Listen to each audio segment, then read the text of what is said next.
Welcome back to another awesome video. This is the LG 27 cubic foot counter depth refrigerator, which, as you can see from these video clips, had a lot of plastic wrap to be removed.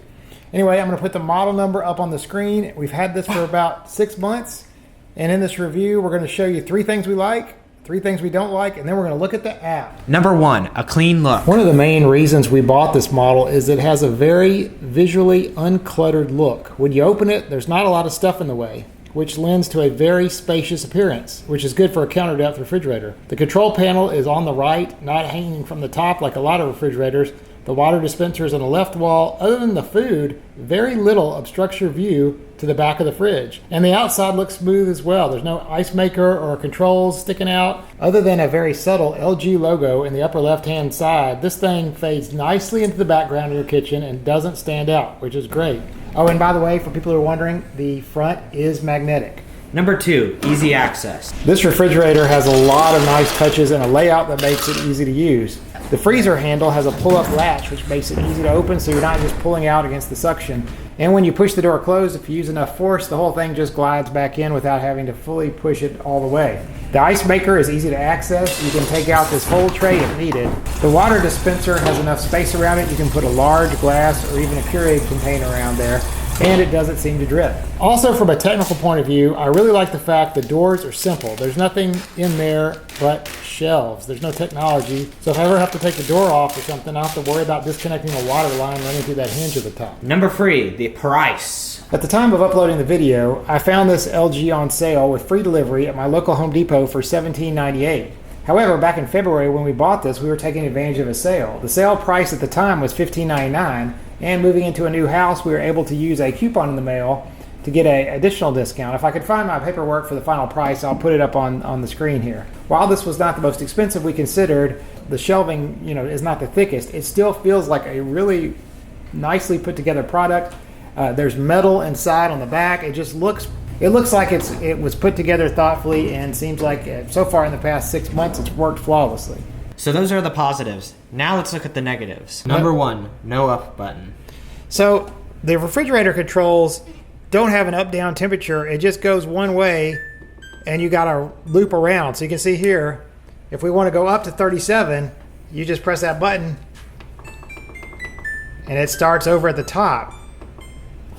So you can't adjust up and down.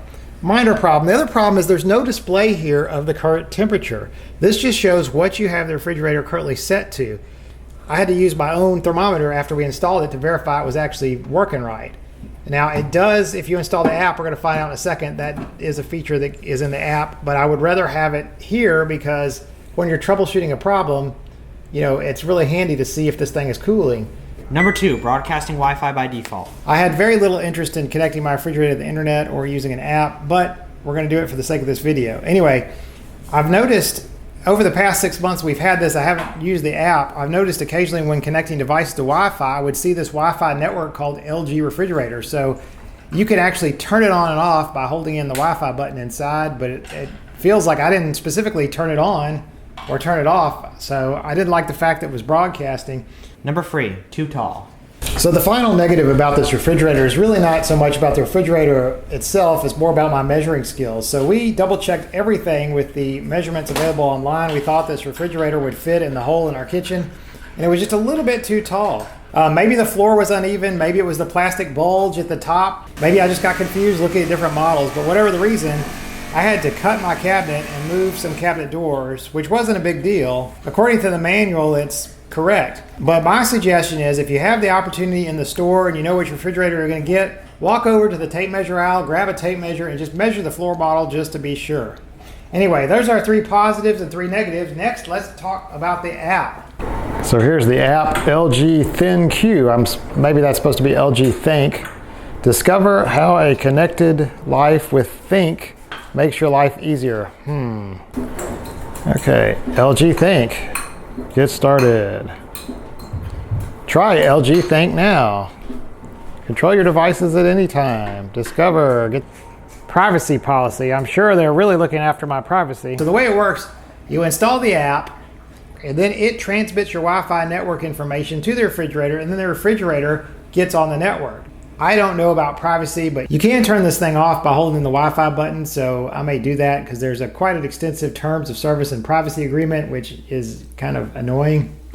Refrigerator optimizing. What does that mean? Activating hidden microphones? I don't know. Okay. Optimizing software. Try again later. Well, this experience has been great. So we finally got through. The temperature is well maintained. That's good to know. The temperature is higher than the set temperature. Okay, well, I just opened the freezer, so maybe that's... So what can you do with this app? First, you can adjust the temperature up and down, as well as view the current temperature setting. You can also change the sound effects for the open door alert or disable button beeps. You can even have it send an alert to your phone if someone leaves the door open longer than a specified amount of time. Night View lets you schedule the lights to dim and brighten on a schedule. From the app, you can also run diagnostics, order new filters. It can even track and graph the number of times the doors have been opened. Chances are, if there's a piece of data that could be gleaned from a refrigerator's operation, it's probably in here somewhere. Anyway, those are just some of the small tweaks available in the app. There are also 3 wider-reaching features having to do with energy savings: Smart Grid, Smart Learning, and Smart Sabbath mode. The Smart Grid function has 2 parts. One is to communicate with your local utility company to manage power consumptions, like if they request everybody to cut back. I don't have that. I think it requires some sort of special API connection. The other is it can alter the defrost cycle timing depending on what time of year it is, and you can set all that up in the app and disable it with that button in the door. Smart Learning attempts to manage your ice, cooling, and energy usage based on all the data it's recording about your usage patterns. It also says it monitors, quote, the area surrounding the appliance. I'm not sure what that means and cannot find any reference to it in the manual. Finally, Smart Sabbath disables the lights, water, and alarm for 96 hours to respect the Jewish Sabbath holiday. And with that, we'll bring this video to a close. I have put a link in the video to this product if you're interested in it. Thanks a lot. See you next time for another awesome video.